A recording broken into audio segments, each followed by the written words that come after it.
The spit froze on Emperor Vaden's face before it reached his boots. Asha Kaur stood there, fury radiating from her like heat waves on a desert planet, her hand still gripping the chains that bound the most powerful being in the known universe. "That's for Hestia," she said, voice barely above a whisper. Emperor Vaden didn't move, didn't even blink. His silver eyes, product of expensive genetic modification only afforded to the elite, stared straight ahead as if she weren't there at all. The assembly chamber stretched before them, a vast semicircle carved from the asteroid that had become humanity's political center after Earth's environmental collapse. 500 representatives from every corner of human space sat in stunned silence.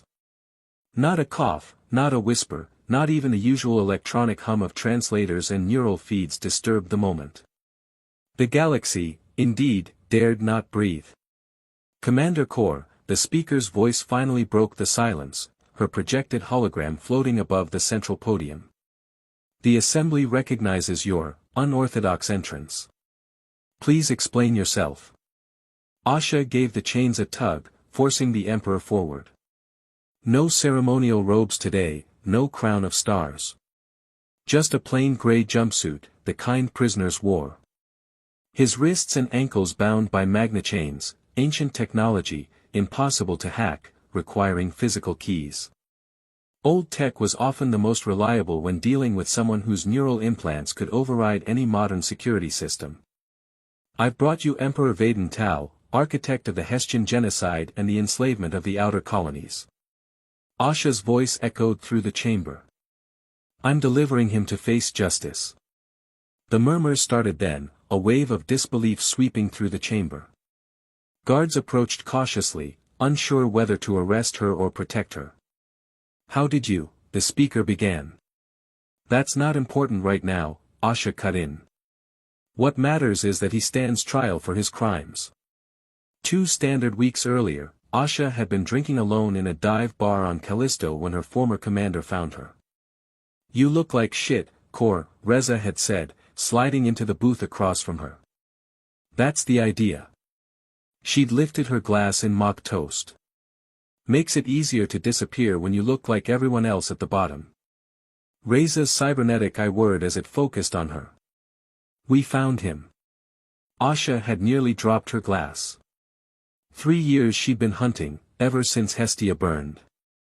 3 years since she'd watched the live feeds of 16 million people choking on ash, their lungs crystallizing as the atmospheric converters were reversed, turning breathable air into poison.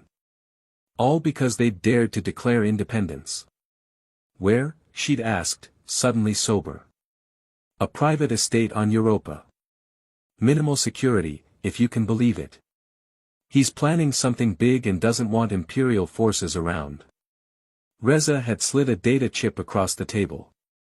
"One shot, Kaur. The resistance is splintering. We need a symbol." Now, standing before the assembly, Asha realized she'd become that symbol. Her face was being broadcast across thousands of worlds. The former Imperial intelligence officer who'd defected after Hestia, now the woman who'd done the impossible, captured the Emperor himself. "This is absurd," came a voice from the Imperial delegation's platform. Prime Minister Yuan, the Emperor's right hand, stood with practiced outrage. "The Assembly has no jurisdiction over His Imperial Majesty. This woman is a terrorist and should be executed immediately." "Funny," Asha replied, her voice dripping with contempt, "I don't remember the Assembly having jurisdiction over Hestia either, but that didn't stop him from murdering millions." The chamber erupted in shouts. The speaker's amplified voice fought to restore order. Asha leaned close to the Emperor's ear. "Say something. Beg for mercy. Show them you're human." Emperor Vaden finally turned those silver eyes toward her. "You have no idea what you've done," he said, his first word since she'd drugged him in his sleep and smuggled him off Europa in a cargo container. "I've brought a mass murderer to justice. Seems pretty straightforward." Something like pity crossed his face. "Is that what you think this is about? Justice?"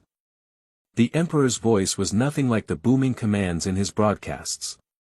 It was soft, almost gentle, which somehow made it more unsettling. Before she could respond, security drones surrounded them, and a containment field hummed to life, enclosing both captor and captive in a shimmering bubble. "Commander Kaur," the speaker announced, "the Assembly will consider your evidence. Until then, both you and Emperor Vaden will be held in diplomatic containment." As they were escorted from the main chamber, Asha caught glimpses of the representatives' faces. Fear, hope, calculation, political minds already spinning scenarios and outcomes. She'd expected to feel triumph in this moment, but instead, a cold dread settled in her stomach.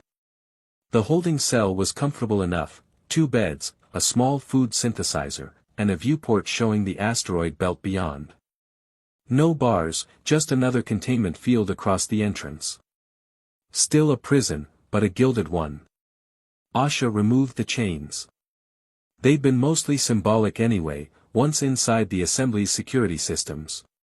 "You went to considerable trouble," the Emperor said, rubbing his wrists as he sat on one of the beds. 16 million people are worth the trouble. Is that why you did this? Vengeance for Hestia? He tilted his head, studying her like she was a curious specimen. Or was it something else? Your brother was stationed there, wasn't he? Asha froze. Don't you dare speak of him. Captain Naveen Kaur. Garrison Commander for the Eastern District. The Emperor recited the information without emotion. He refused evacuation to stay with the civilians. Admirable. She lunged across the small space, grabbing the front of his jumpsuit. I said don't.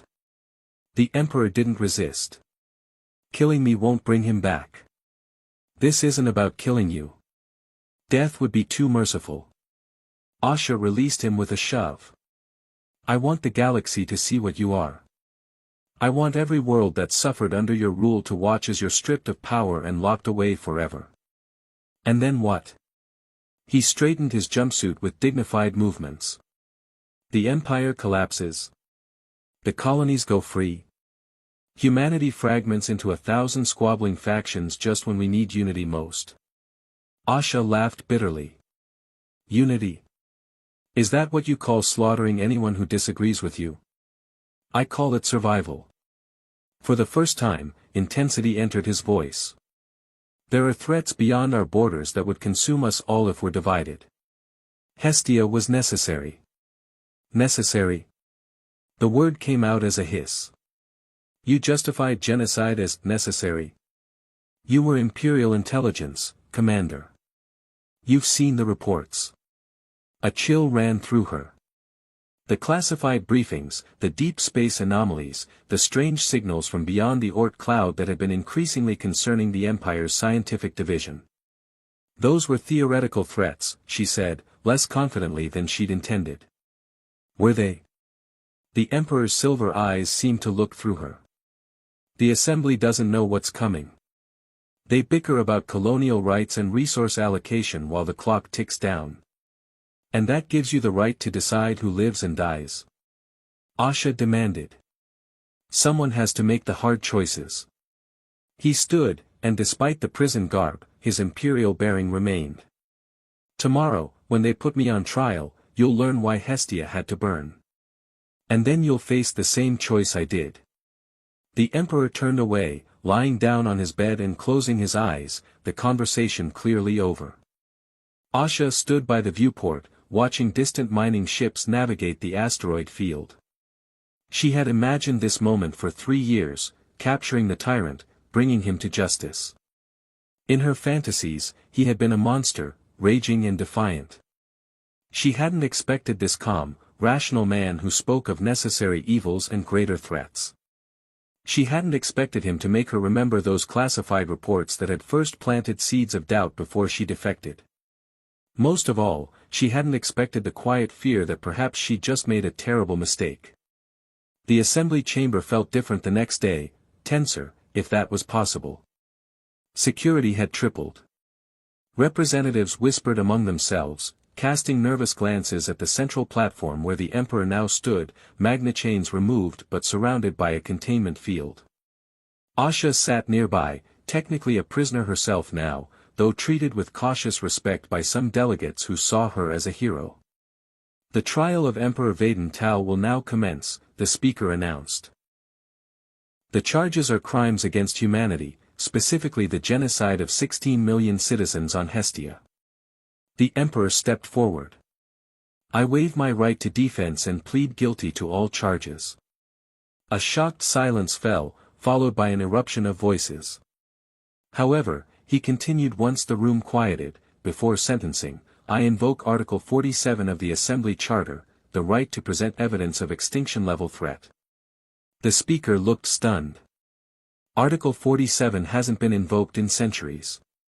Because we haven't faced extinction in centuries, the Emperor replied. Authorization Vaden, Omega, 9-7-3. The central holographic display activated, responding to his command codes that should have been revoked the moment he was captured.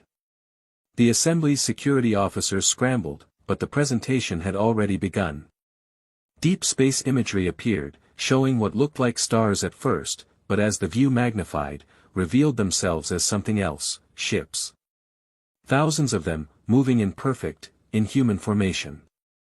First contact, the Emperor said quietly. Not peaceful explorers, but a hive mind we've designated Thanatos.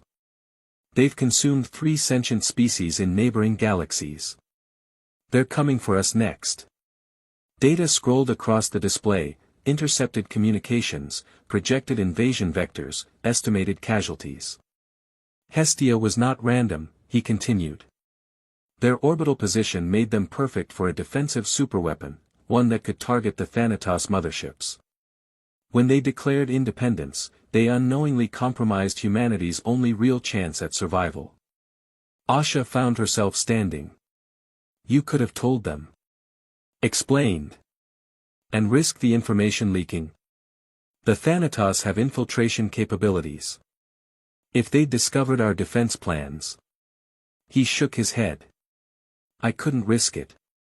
Better 16 million dead than all of humanity extinct. You expect us to believe this convenient excuse? Prime Minister Yuan had gone pale. She hadn't known either, Asha realized. I expect you to verify it, the Emperor replied.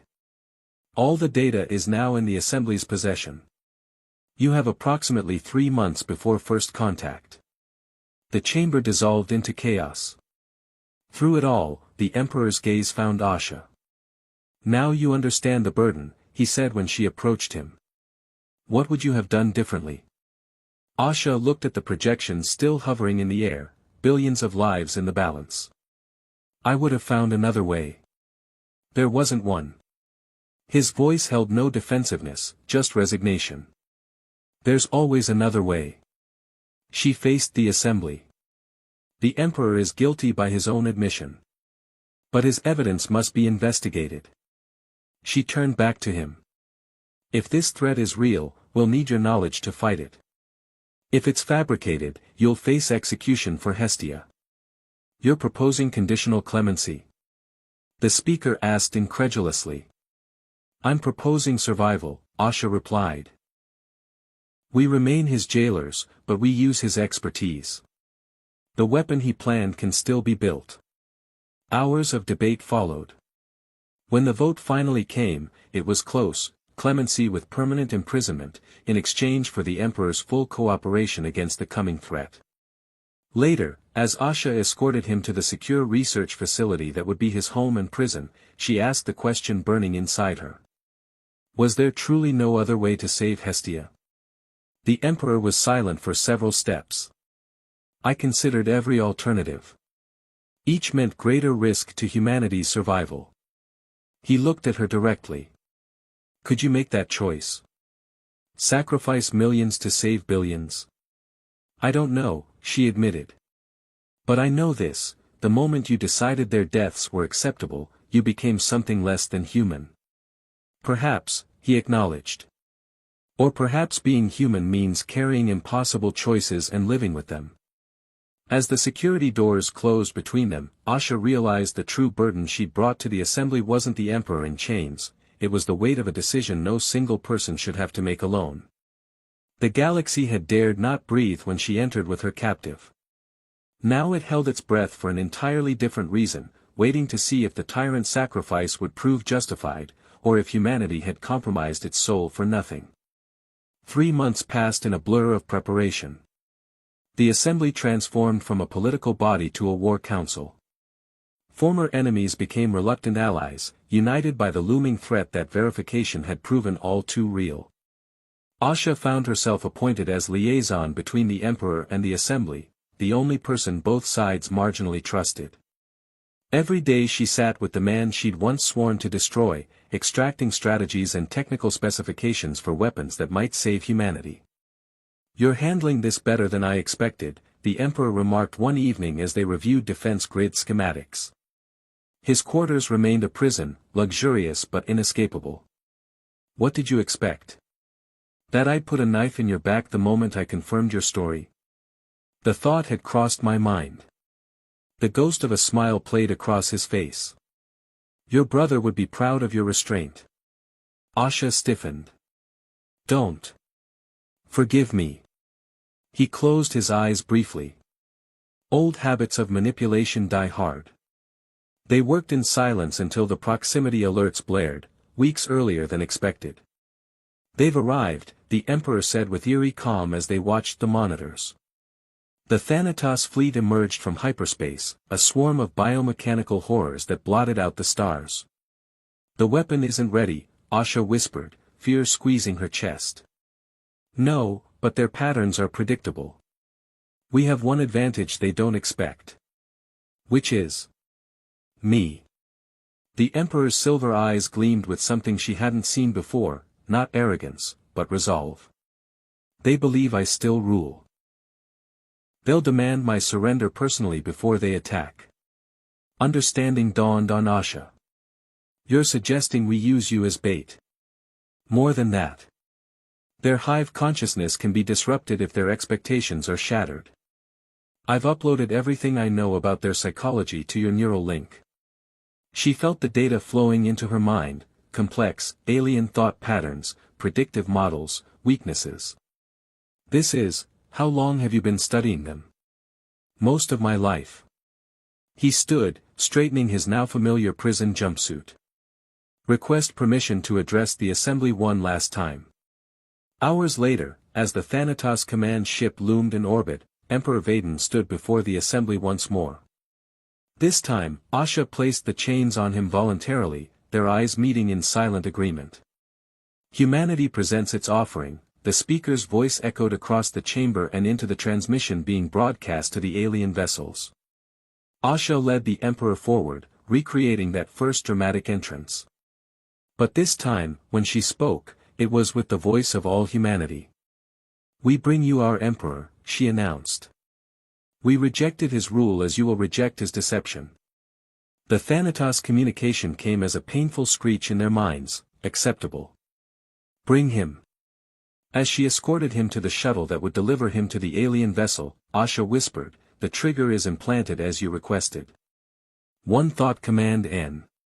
And the core goes critical, taking their command ship with it." He nodded. "The moment their network destabilizes, launch everything we've built."